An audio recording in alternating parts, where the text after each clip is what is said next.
والنجم إذا هوى ما ضل صاحبكم وما غوى وما ينطق عن الهوى.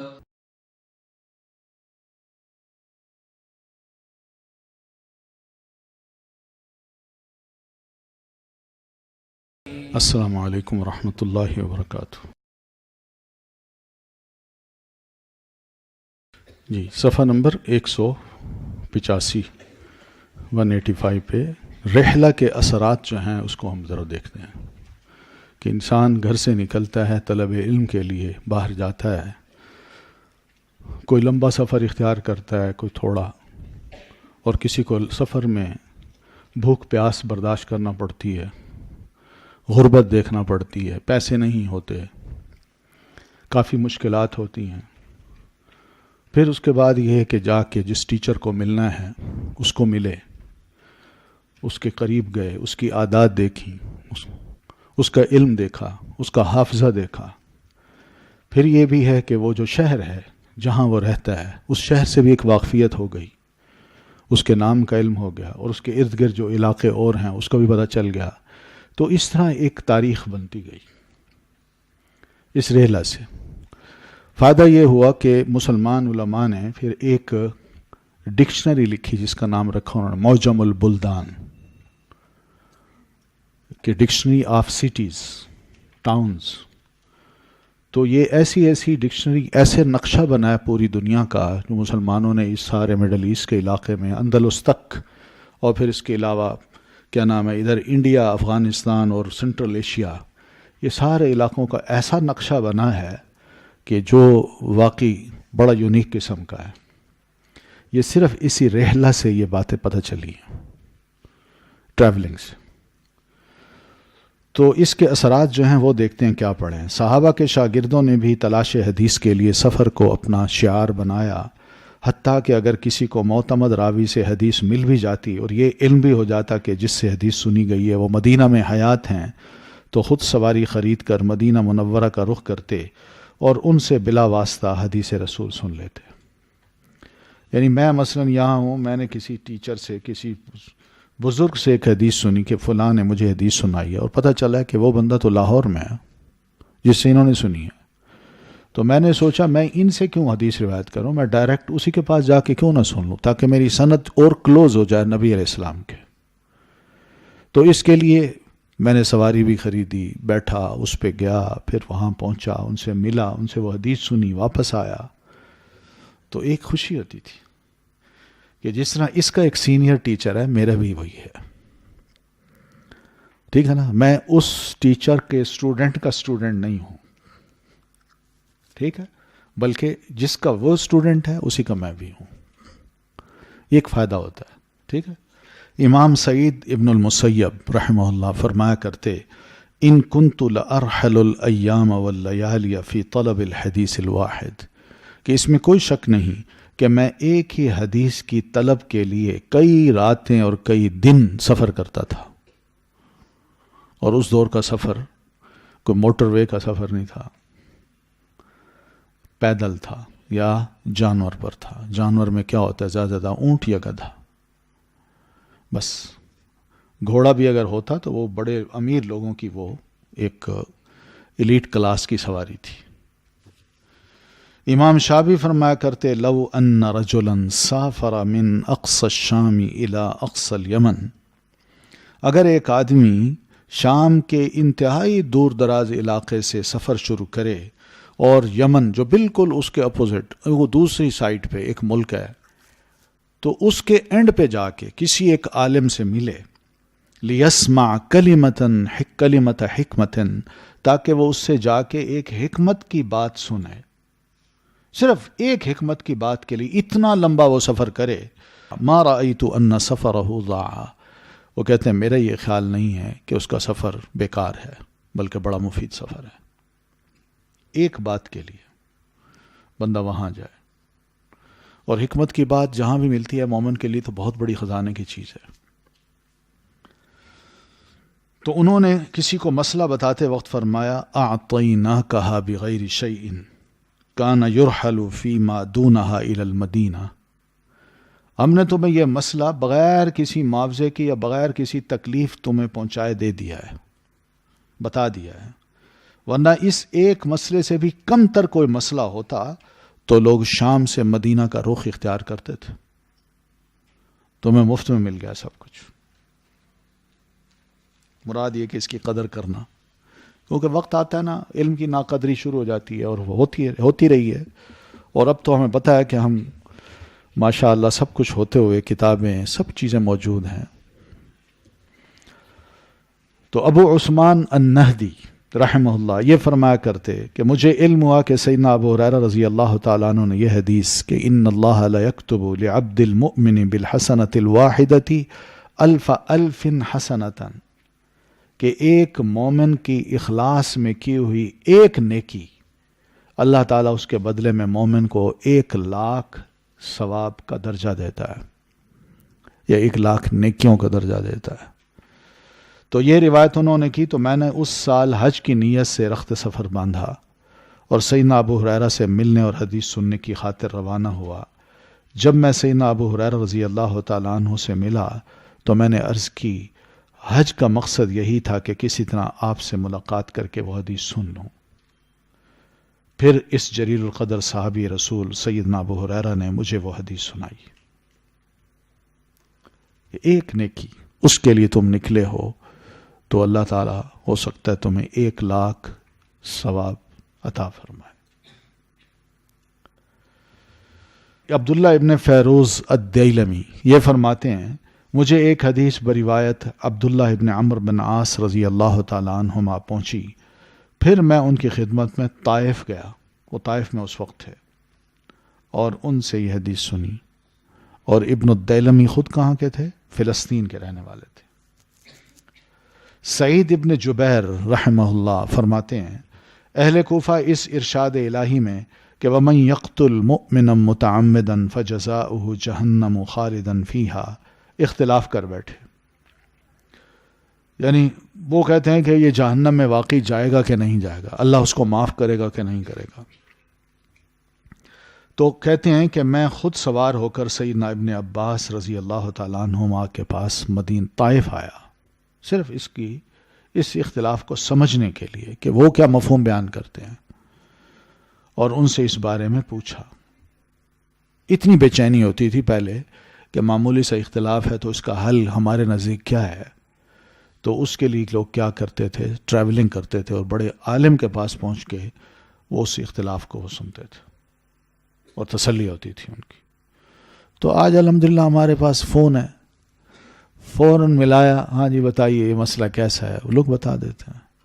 نیٹ پہ لکھیں Q&A پہ، وہ فوراً جواب اس کا مل جاتا ہے. اور بڑے عرصے سے کوئی تقریباً 15 سال سے یہ کام کر رہے ہیں، تو اب کوئی بھی ایسا سوال نہیں ہے جو آپ لکھیں اس کا جواب وہاں نہ موجود ہو. ایک حدیث کی تحقیق کی خاطر امام شعبہ ابن الحجاج رحمہ اللہ پہلے مکہ گئے، پھر مدینہ، پھر بصرہ تشریف لے گئے. بڑی عجیب سی کہانی ہے یہ بھی ان کی،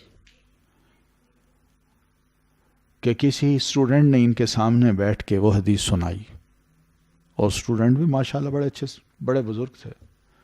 تو حدیث صحیح نہیں تھی، تو انہوں نے اٹھ کے سب کے سامنے ان کو مارا زور سے، تم غلط حدیثیں بیان کرتے ہو. اور اتنی زور سے مارا کہ وہ گرے اور پھر باہر چلے گئے. پھر واپس آئے تو دیکھا وہ رو رہے ہیں. انہوں نے کہا یہ کیوں رو رہا ہے؟ تو ساتھی نے کہا آپ نے مارا اس وجہ سے. انہوں نے کہا میں اس کو بتاتا ہوں کہ یہ حدیث جو اس نے بیان کی ہے، اس کی سٹوری میں تمہیں سناتا ہوں. میں اس حدیث کی، مجھے پتہ چلا کہ اس حدیث کا راوی مدینہ میں ہے، تو میں یہاں سے مدینہ گیا. وہاں جب پتہ چلا پہنچا تو انہوں نے کہا جی وہ حج کرنے گیا ہوا ہے. تو میں پھر مکہ آیا، وہاں پہنچا تو کہتے ہیں جی واپس چلا گیا، مدینہ گیا ہے. تو میں مدینہ آیا تو مجھے پتہ چلا کہ نہیں وہ بصرہ میں ہے، وہاں نکل گیا. تو میں بصرہ پہنچا، اور بصرہ پہنچ کے میں نے اس سے ملا تو مجھے وہ کہنے لگا تم یہ حدیث کیا کرو گے؟ میں نے کہا نہیں بتاؤ. کہتے بھائی اس کا راوی ضعیف ہے، شہر ابن حوشب میں نے اس سے یہ حدیث سنی تھی. کہتے ہیں جب انہوں نے شہر ابن حوشب کا نام لیا، واقعی ضعیف راوی تھا، تو میرے منہ سے یہ نکلا کہ لقد دمر هذا الحدیث، اس حدیث نے مجھے تباہ کر دیا. یعنی میں کتنی ٹریولنگ کر کے آیا اور پھر اپنے بصرہ شہر میں پہنچا ہوں، وہاں اس حدیث کا پتہ چلا کہ حقیقت اس کی کیا ہے. پھر فرمانے لگے کہ اگر یہ حدیث صحیح مل جاتی تو مجھے میرے اہل خانہ، میرے مال اور تمام لوگوں سے زیادہ محبوب ہوتی. یہ ٹریولنگ کا مزہ بھی آ جاتا نا، ورنہ انسان تھک ہار کے پھرتا گھومتا بڑے شوق سے وہاں پہنچ وہاں پھر اپنے شہر آئے تو پتہ چلا یہ حدیث ضعیف ہے. امام شعبی رحمہ اللہ سے کسی نے یہ سوال کیا کہ من این لک ھذا العلم، یہ اللہ نے آپ کو اتنا علم دیا، یہ کہاں سے آیا، کیسے آپ نے کمایا یہ علم؟ ہم بھی بڑی کوشش کرتے ہیں کہ کسی طرح ہمیں بھی علم آ جائے، مگر نہیں آتا. آپ کو یہ علم کیسے ملا؟ اور امام شعبی رحمۃ اللہ علیہ بڑے ذہین انسان تھے، بڑے ذہین، بات کو سمجھتے تھے گہرائی سے اور فوراً بڑا خوبصورت جواب دیتے تھے، لوگ بڑے مطمئن ہوتے تھے. ایک دفعہ بیٹھے ہوئے تھے مسجد میں ہی، فرش پہ بیٹھے ہوئے تھے، کچے فرش پہ، تو لوگ اسٹوڈنٹ بیٹھے ہیں، تو ایک آ گیا. لوگ نئے نئے آتے ہیں نا تو ذرا تھوڑا سا اپنی علمی دھاک بھی بٹھاتے ہیں کہ میں جو آپ سے سوال کر رہا ہوں میں کچھ جاہل نہیں ہوں، تھوڑا سا میں بھی جانتا ہوں. تو اس نے آ کے کہا یہ جو حدیث میں آتا ہے کہ اللہ کے رسول نے فرمایا کہ ایک روزے دار کو روزہ اگر اس کو پانی نہ ملے تو کھجور سے، کھجور نہ ملے تو مٹی سے، اور مٹی سے اپنی انگلی کو لگائے اور پھر اس سے اپنا روزہ توڑے. تو پہلے وہ حدیث سناتا ہے، پھر سوال یہ کرتا ہے یہ بتائیے کہ کون سی انگلی لگائے. تو امام شعبی رحمۃ اللہ علیہ فرش پہ بیٹھے ہوئے تھے، انہوں نے انگوٹھے کی چھوٹی انگلی لی، اس کی طرف اشارہ کیا کہ نہیں یہ انگلی، انگوٹھے کی جو چھوٹی انگلی تھی نا اس کی طرف اشارہ کیا، کہا اس انگلی کو، یعنی اس انگلی کو زمین پہ لگا کے پھر پاؤں اٹھائے، پھر اس کے بعد چاٹے اس کو، تو اس طرح روزہ کھولے. اس کو اس طرح جواب دیا، وہ بچارے پریشان ہو گیا.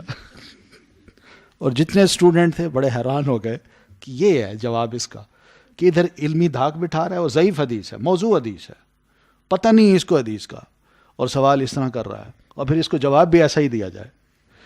تو ایسا انہوں نے اس کو جواب دیا.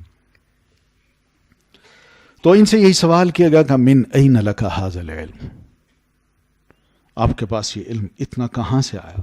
فرمانے لگے بنفی الاعتماد، ہر سہارا چھوڑ دیا میں نے، اپنے اوپر اعتماد کیا، اللہ پر. والسیر فی البلاد، اور مختلف شہروں اور علاقوں میں خوب گھوما پھرا، علماء کی میں نے تلاش کی، کتابوں کو تلاش کیا، علماء کو ملا، ان سے علم حاصل کیا. وصبر کصبر الجماد، اور میں نے ہر مصیبت پر پہاڑ کی طرح صبر کیا.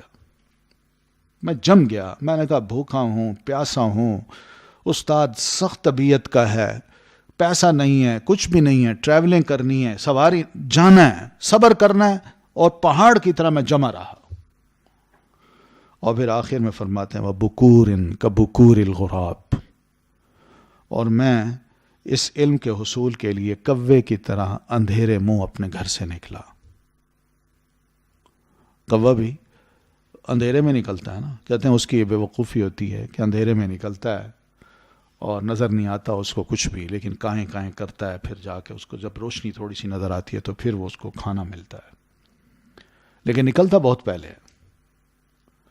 تو یہ کہتے ہیں میں بھی ایک اسٹوڈنٹ ہونے کے ناطے سے، استاد اگر کہیں دور ہے تو میں اپنے گھر سے اندھیرے منہ نکلتا تھا، پیدل چل چل کے اس کے پاس جاتا، اور فجر کی نماز میں شامل ہو کے نماز کے فوراً بعد اس کے سامنے بیٹھ کے پڑھتا تھا.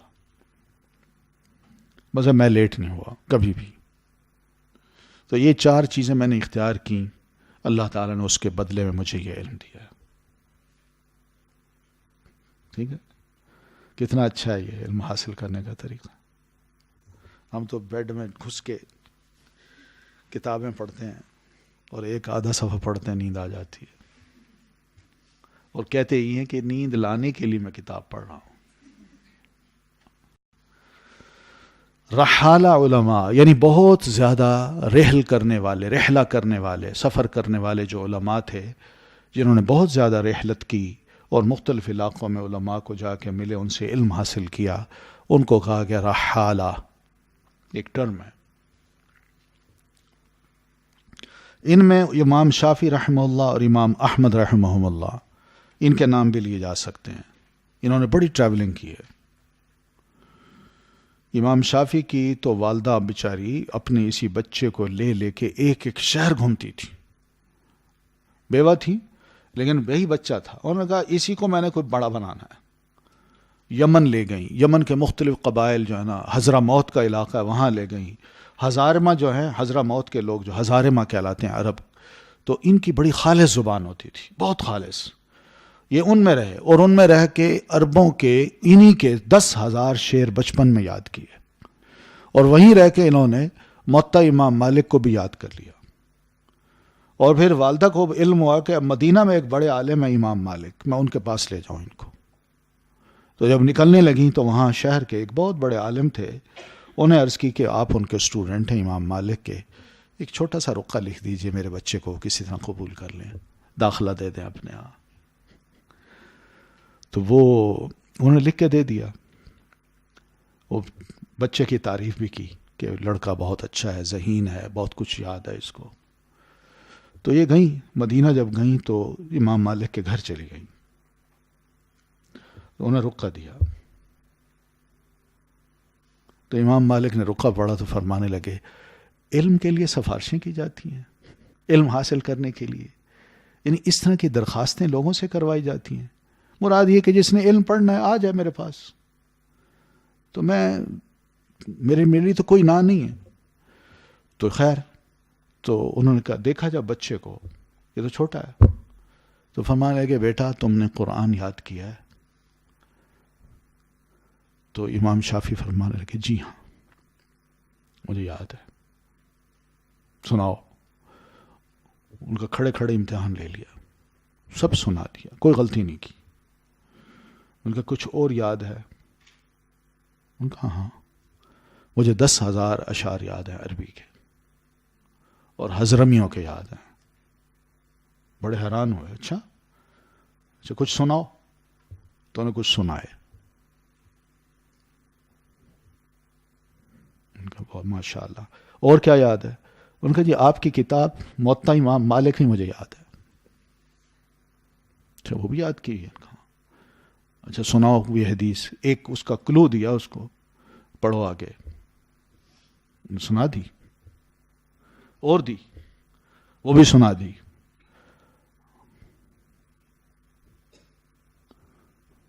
بہت خوش ہوئے، بہت خوش. وہ ماننے لگے اچھا ٹھیک ہے تو میرے ساتھ چلو. تو مسجد لے گئے تو سب سے آگے اس بچے کو بٹھایا، اپنے پاس ہی بٹھایا.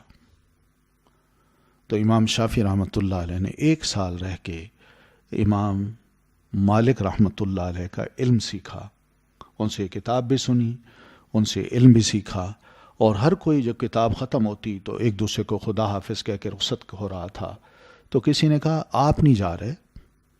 آپ بھی تو جائیں نا، اب سن لیے، اب کیا کریں گے؟ انہوں نے کہا پچھلے سال میں نے ان سے موطا امام مالک سنی تھی، اب اس سال ان سے میں ادب سیکھنا چاہتا ہوں. یہ امام مالک رحمۃ اللہ علیہ بہت ہی با اخلاق انسان ہیں، اور میں ان کے ساتھ رہ کے میں ادب بھی سیکھنا چاہتا ہوں، اور یہ سال صرف ادب سیکھنے کے لیے گزارنا چاہتا ہوں. اور پھر رہے ان کے پاس. تو بہرحال انہوں نے بڑے سفر کیے. اور محدثین میں امام بخاری، امام مسلم، اصحاب سنن اربعہ اور امام حاکم وغیرہ نے بھی رحلہ فی الحدیث کا ذوق حاصل کیا ہے. شاہ محدث دہلوی رحمۃ اللہ علیہ فرماتے ہیں فطاف من ادرک من عظمائهم ذلك الزمان بلاد الحجاز والشام والعراق ومصر واليمن وخراسان وجمعوا الكتب وتتبعوا النسخ وامعنوا في الفحص عن غریب الحدیث ونوادر الاثر. تو اس وقت محدثین کی بڑی بڑی شخصیات نے حدیث کی خاطر حجاز، شام، عراق، مصر، یمن، خراسان. یہ خراسان کا علاقہ بہت بڑا تھا، اور شام کا علاقہ بھی اس دور میں بہت بڑا تھا. شام میں اس وقت ترکی کے بڑے شہر ہیں، بہت زیادہ شہر، وہ بھی شامل تھے. پورا فلسطین شامل تھا، اسرائیل پورا شامل تھا، اور پھر اس کے علاوہ جارڈن جو ہے یہ بھی شامل تھا. یہ تبوک تک کا علاقہ سارا شام کا تھا. پھر اسی طرح خراسان ہے. خراسان یہ سنٹرل ایشیا جتنا بھی ہے، اس میں آدھا ایران بھی آتا ہے، آدھا افغانستان بھی آتا ہے.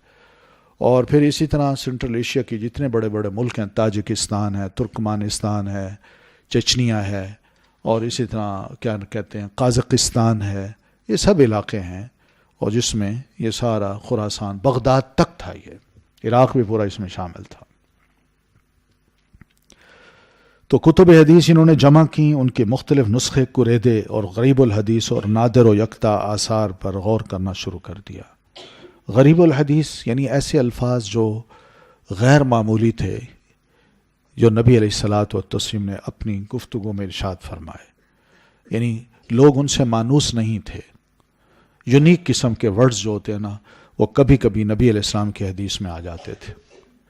تو ایسی یونیک الفاظ کے پیچھے علماء جو ہے نا، کہ نبی علیہ الصلاۃ والسلام کی یونیک کوئی حدیث ہو، آپ نے ایسا لفظ ارشاد فرمایا ہو جو ہماری عربی زبان میں استعمال نہیں ہوتا. آپ نے سنا نا رفقم بالقواریر، سنا نہیں سنا؟ یہ حدیث ہے. آپ صلی اللہ علیہ وسلم سفر پہ جا رہے تھے، اور کجاووں میں سوار عورتیں بھی تھیں. تو ایک صحابی ہیں انجشہ، ان کا نام ہے انجشہ. وہ مہار پکڑ کے نا ہدی خانی کرتے جا رہے تھے. ہدی خانی کا مطلب یہ کہ اونٹ کو ذرا مست رکھنے کے لیے یہ پیچھے آگے چلتے تھے اور شعر پڑھتے جا رہے تھے، اور گنگنا کے شعر پڑھ رہے تھے. اور جب اس گنگنا کے شعر پڑھتے ہیں نا تو وہ اونٹ بھی مست ہو جاتا ہے. وہ اپنی تھکاوٹ کو بھول کے ایک بڑی اچھی رفتار سے نا تیز تیز چلتا ہے وہ. تو یہ ہدی خان کا ہونا بڑا ضروری ہے، ورنہ اونٹ بھی تھک جاتا ہے. اب وہ ہدی خانی کرتے جا رہے تھے اور تیزی سے چلتے جا رہے تھے، اور اوپر کجاوے پہ خواتین بیٹھی ہوئی تھیں. تو نبی علیہ الصلاۃ والتسلیم کا اونٹ بھی وہ جا رہا تھا، تو اس نے وہ آپ کو کراس کرنے لگے. تو نبی علیہ السلام نے کہا اتنی تیزی سے جا رہے ہیں، تو آپ فرماتے ہیں یا انجشہ رفقم بالقواریر. انجشہ، یہ جو اونٹنی پہ کچاوے میں یہ آبگینے بیٹھے ہیں، عورتوں کو آپ نے فرمایا قواریر، آبگینے بیٹھی ہیں، ذرا ان کے ساتھ نرمی کرو، نرمی. تو اس طرح کے جو الفاظ تھے وہ نبی علیہ السلام بولتے تھے، بڑے یونیک قسم کے. عرب حیران رہ جاتے تھے. یعنی نبی علیہ الصلاۃ والتسلیم بعض اوقات یہ جب لفظ یا جملے ارشاد فرماتے تو سیدنا ابو بکر صدیق رضی اللہ تعالیٰ عنہ بھی حیران ہو کے آپ کی طرف دیکھتے، کہتے اللہ کے رسول، رہا تو میں آپ کے ساتھ ہوں بچپن سے اب تک، یہ چیزیں کہاں سے آ گئیں، کہاں سے سیکھی آپ نے؟ تو آپ فرماتے تھے ربی تو فی بنی سعد، میں بنو سعد میں نے تربیت پائی ہے، میری اٹھان وہاں ہوئی ہے. اور بنو سعد یعنی وہی سعدیہ حلیمہ کے ہاں اللہ کے رسول صلی اللہ علیہ وسلم کو خالص عربی ماحول ملا ہے، خالص عربی ماحول. یہ زبان کے لیے خالص ماحول کا ملنا بڑا ضروری ہے، یاد رکھیے. ورنہ جو اردو کا لفظ ہے وہ بھی بندہ انگلش میں بولے گا. یہی ہوتا ہے نا، کیا بولتے ہیں؟ کوئی لفظ یاد ہے آپ کو؟ ماں نے پوچھا بیٹا کہاں جا رہی ہو؟ کالج جا رہی ہوں. کیسے جاؤ گی؟ ٹونگے پہ جاؤں گی. یعنی اس طرح یہ لفظ بولے جاتے ہیں. اور بھئی اردو کا لفظ ہے، آپ اردو میں بولیں اس کو نہیں. اور پھر انگریزی کی بھی ٹانگ توڑتے ہیں بندے، اور جو اردو کو اس میں بولتے ہیں تو انگریز بھی سن کے حیران ہوتا ہے یہ کون سا لفظ ہے، میری لینگویج میں تو نہیں ہے. تو خالص زبان، خالص ماحول ہونا بڑا ضروری ہے. اس لیے آپ اپنی ہسٹری پڑھیں نا سب کانٹیننٹ کی، تو یہاں پتہ چلتا ہے کہ بڑے بڑے جو امراء سردار ہوتے تھے، نواب ہوتے تھے، وہ اپنے بیٹوں کی تربیت کے لیے باقاعدہ اپنے گھروں میں اتالیق رکھتے تھے، استاد رکھتے تھے کہ یہ آئیں ہمارے بچوں کو ادب بھی سکھائیں بولنے کا طریقہ بھی سکھائیں اور الفاظ کا صحیح استعمال مناسب موقع پر وہ بھی سکھائیں. تو اس لیے وہ جب بات کرتے تھے نا تو اپنے والدین سے، اپنی امی جان سے یا دوسروں سے، تو بڑے مناسب جچے تلے لفظ ہوتے تھے جو تعلیق ان کو سکھاتے تھے اور وہ بولتے تھے. یعنی یہ میں نے خود سنا ہے کچھ بچوں سے جو اپنے والد کو یہ نہیں کہتے ابا جی، بلکہ یوں کہتے ابا محترم. بندہ خود سن کے حیران ہوتا ہے کیا زبردست لفظ ہیں کہ ہم نے تو کبھی ایسے استعمال نہیں کیا اپنے ابا جان کے لیے.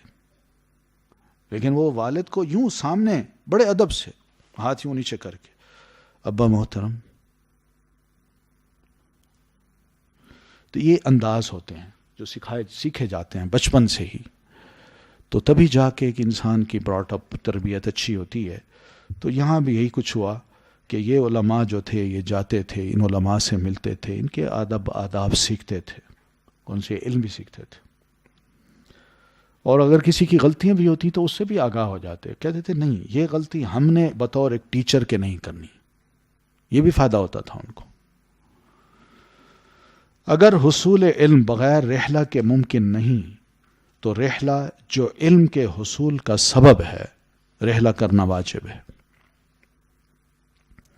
یعنی میں نے علم حاصل کرنا ہے، شہر میں کوئی نہیں ہے جو عالم ہو جس سے میں پڑھ سکوں، اور اب وہاں جائے بغیر کوئی چارہ نہیں. تو ایسی صورت میں مجھ پر وہ رحلہ کرنا فرض ہے کہ میں جاؤں وہاں اور اس سے علم حاصل کروں.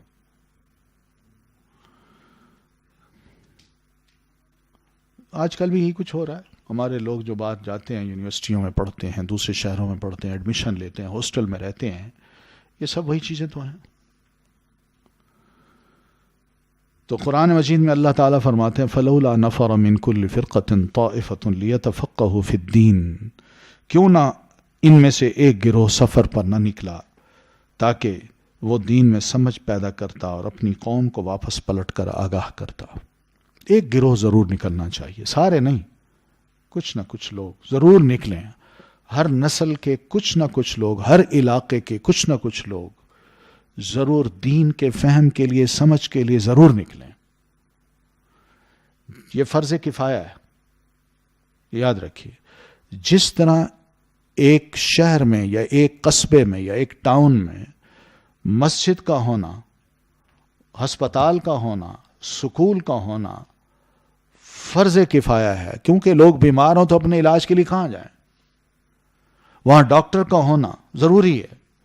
اسی طرح اس علاقے کے لوگوں کے لیے ایک طالب علم کا ہونا بھی، عالم کا ہونا بھی بڑا ضروری ہے، جو علم سیکھ کے واپس آئے اور لوگوں کی جو دینی ضرورت ہے وہ پورا کرے.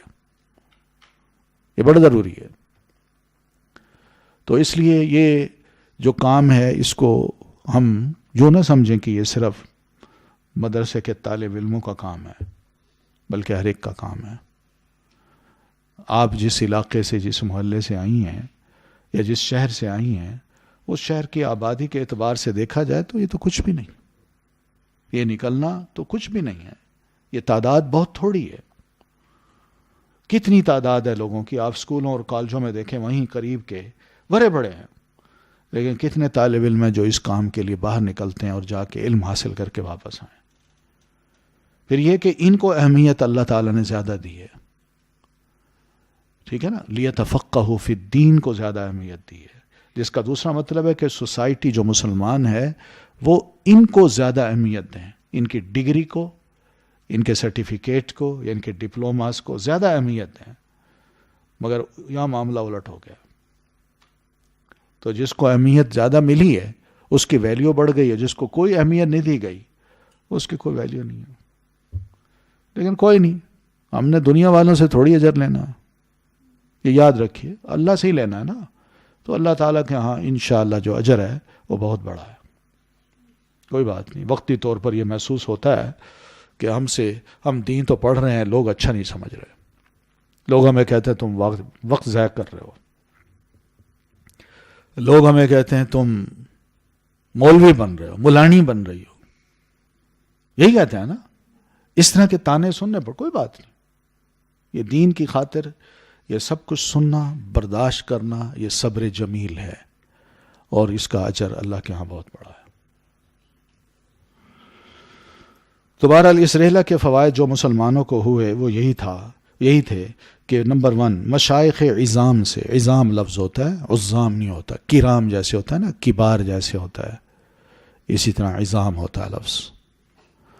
تو بڑے بڑے علماء، عظیم علماء، مشائخ، مشیخ کی جمع ہے یا شیخ کی جمع ہے، ٹھیک ہے؟ تو یہ شیخ برادری نہیں ہے، یہ علماء کی جو گروپ ہوتا ہے نا، یا عالم دین ہوتے ہیں، اس کو شیخ کہتے ہیں، اور پھر اس کی جمع مشائخ۔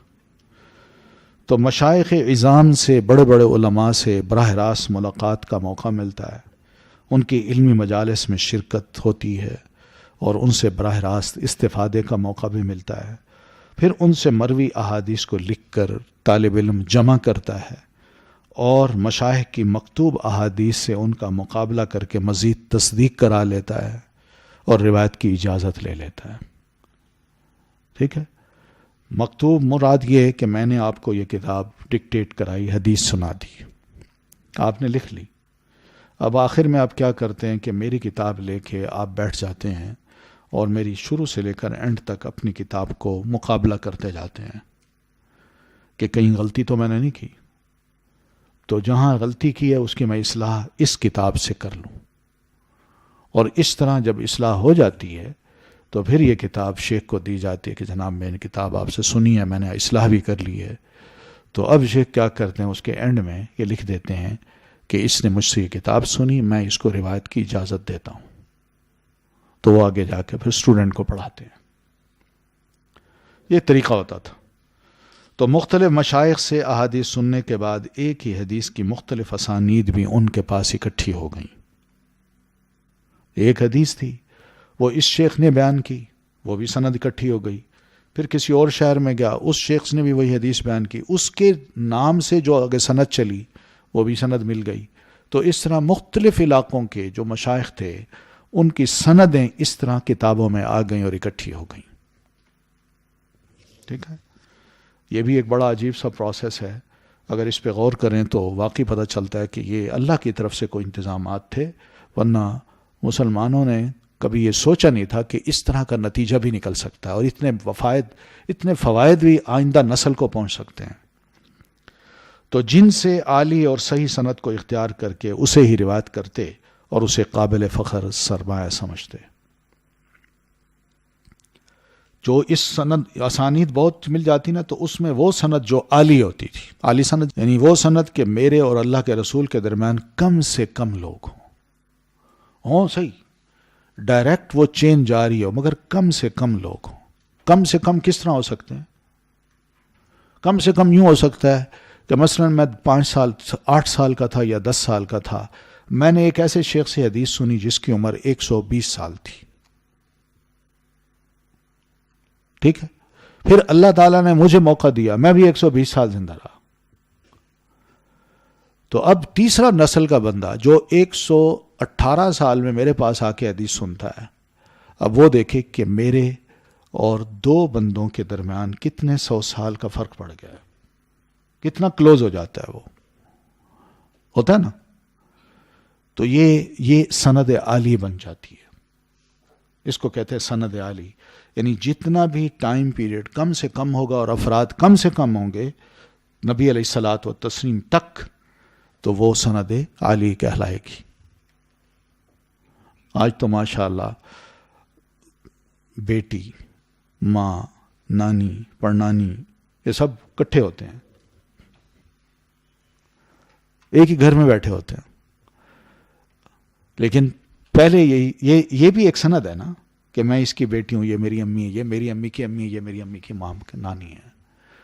تو یہ موجود ہوتے ہیں ہمارے گھر میں، یہ موجود ہے الحمدللہ۔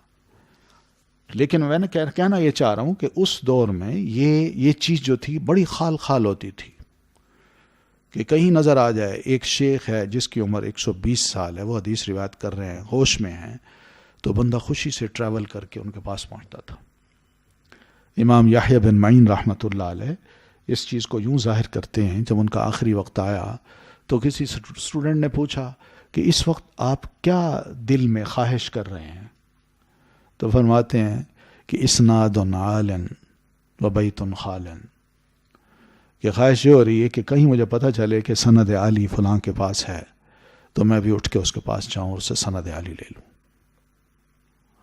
اور دوسری خواہش یہ ہو رہی ہے کہ بس میں ہوں، کتابیں ہوں، گھر بیوی بچوں سے خالی ہو اور میں اس کتابیں پڑھوں. ان کے اسی شوق کو دیکھ کے نا ان کی اہلیہ ان کو کہا کرتی تھی واللہ آپ کی یہ کتابیں مجھے 10 سوکنوں سے بھی زیادہ بھاری لگتی ہیں.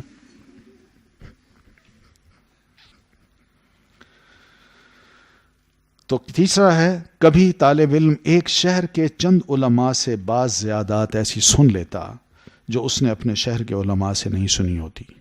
زیادات سے مراد یہ کہ نبی علیہ الصلاۃ والتسلیم کی کوئی حدیث ہے تو اس حدیث کو اس نے اپنے شہر کے علماء سے سنا جو اتنی تھی.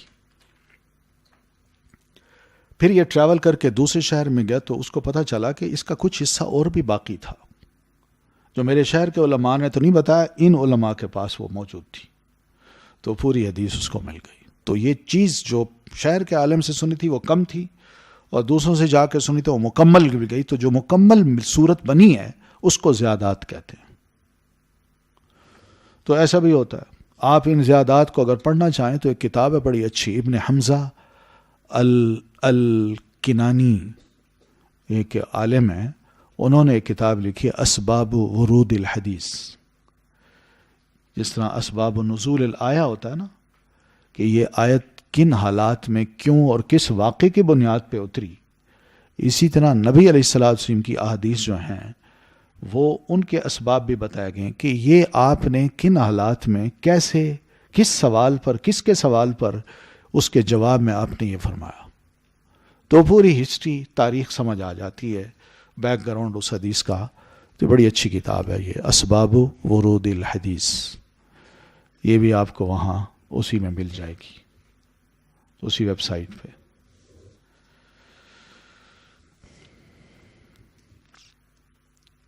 ٹھیک ہے. پھر نمبر 4، ان علمی مباحث میں بھی طالب علم کی شرکت ہوتی جو علماء حدیث کے مابین برپا ہوتے. 2-4 علماء آپس میں اکٹھے ہو بیٹھتے ایک ہی شہر میں یا ایک ہی شہر کے یا دوسرے شہروں کے وہاں آ جاتے تو اکٹھے ہوتے. اب ان کی آپس میں جب گفتگو ہوتے تو یہ طالب علم ان کی گفتگو کو سن کے بڑا فائدہ اٹھاتا تھا.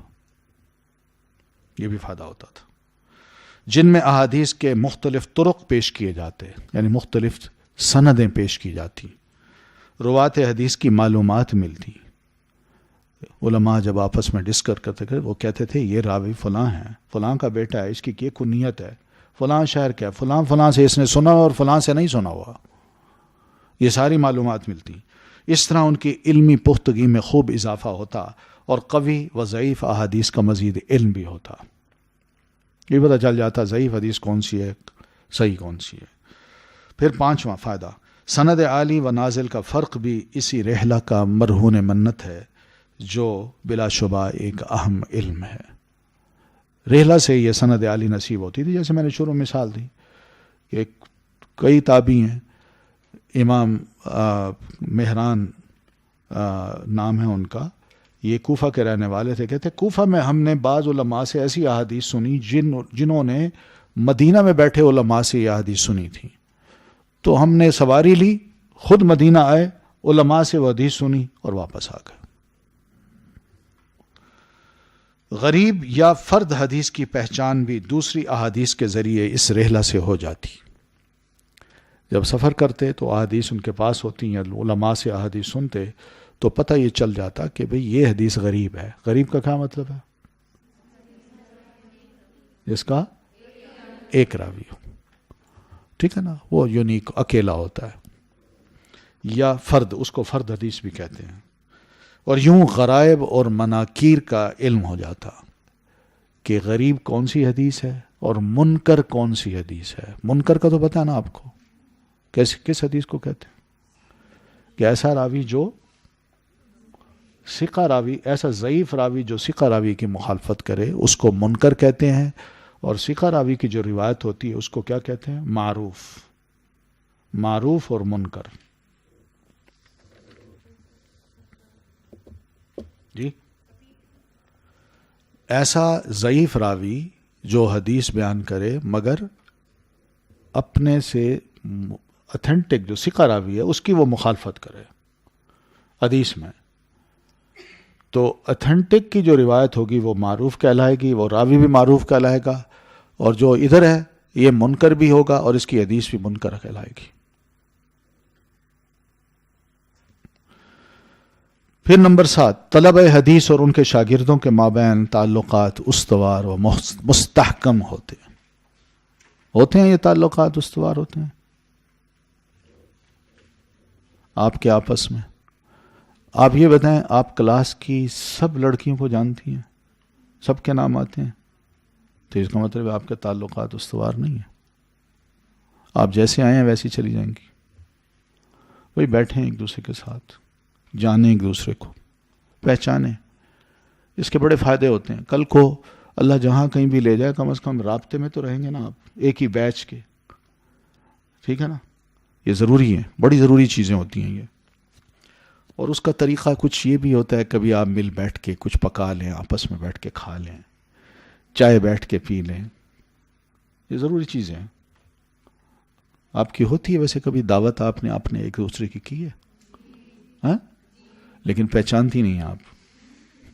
کھانے پینے کا ہے شوق. جانے بھی صحیح، ایک دوسرے سے تعارف کرائیں اپنا کہ میرا نام یہ ہے، میں فلاں جگہ کی رہنے والی ہوں، میں نے یہ کیا ہوا ہے. یہ ضروری ہوتی ہیں چیزیں، تعارف ہونا چاہیے. ہم آپس میں ایک دوسرے کو نہیں جانیں گے تو کیا ہوگا؟ کیسے دین کا کام ہوگا؟ ایک دوسرے کا انسان اس طرح سہارا بن جاتا ہے، ہیلپ مل جاتی ہے بہت سی. یہ ضروری چیزیں ہیں. ٹھیک ہے؟ ایسا نہ کریں اس طرح آئیں اور چلی جائیں آپ خاموشی سے. میں کل آپ سے ان لڑکیوں کا نام پوچھوں گا، آپ کو ان سب کے نام آنے چاہیے. ٹھیک ہے نا؟ اور آپ ان کے نام یاد رکھیں. آپ سب کے نام، آپ ان کے. میں نے یہ نہیں کہنا، میں نے پوچھنا ان کا کیا نام ہے بس. ٹھیک ہے؟ وہ آپ نے بتا دینا. بھئی آپ نے بھی یہیں بیٹھنا ہے، یہ دھیان کرنا ہے. اپنی اپنی سیٹوں پہ بیٹھنا ہے آپ نے. یہ ضروری ہیں، چیزیں بڑی ضروری ہیں. ان کے بغیر ہمارے تعلقات مسلمانوں کے اچھے نہیں ہوتے.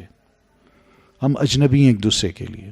مجھے دکھ ہوتا ہے، ہم مسجد میں آتے ہیں 10 سال 20 سال نمازیں پڑھتے ہیں، نمازیوں کو ایک دوسرے کو پتہ نہیں ہوتا. قوت کہاں ہے؟ وہ بھائی چارہ کہاں ہے ہمارا؟ نہیں ہے. میں اگر 20ویں گریڈ کا آدمی ہوں تو میں جاؤں گا مسجد میں اپنی ایک ٹور بنا کے، اور مسجد میں جاؤں گا خاص جگہ پہ کھڑا ہوں گا، کسی کی طرف نہ دیکھوں گا نہ بات کروں گا، سنتیں پڑھ کے بس سلام پڑھ کے، اور پھر اس کے بعد امام کے ساتھ نماز پڑھی، دعا مانگی، خاموشی سے واپس. کوئی بات ہی نہیں ہے. اور مسجد میں تو سب برابر ہیں، یہاں بھی آپ سب برابر ہیں. برابر سمجھیے ایک دوسرے کو، ایک دوسرے کی قدر کیجئے، ملاقات کیجئے، تعارف کرائیے. یہ بڑا ضروری ہے. چلیے یہ ذرا صفحہ پڑھ لیتے ہیں. نمبر 8، شہروں اور ان میں بسنے والے علماء کا تعارف ہوتا اور آنے والے نئے طلبہ سے علمی تبادلہ خیال جب ہوتا تو علم حدیث آپس میں تقسیم ہوتا. یہ بھی دیکھیے بڑی قابل غور بات ہے. یعنی جن اسٹوڈنٹ نے ٹیچر سے پڑھ لیا ان کا تعارف بھی ہو گیا، اور جب جانے لگے تو نئے اسٹوڈنٹ آئے تو ان سے بھی تعارف ہو گیا. نتیجتاً علماء و شہروں کی معاجم تیار ہوئیں. میں نے بتایا نا ڈکشنریز یہ ہے. آپ کوئی نام لیں، کتاب پڑھیں گی تو اس میں پرانا کوئی شہر کا نام لکھا ہوگا. مثلا کوئی ایک شہر ہے جس کا نام ہے دربند. دربند کا ایک عالم جو ہے نا وہ آیا، اب دربند کہاں ہے، یا میں دربند گیا تو وہ اس دور کا نقشہ اٹھائیں تو اس میں پتہ چلتا ہے دربند یہاں تھا.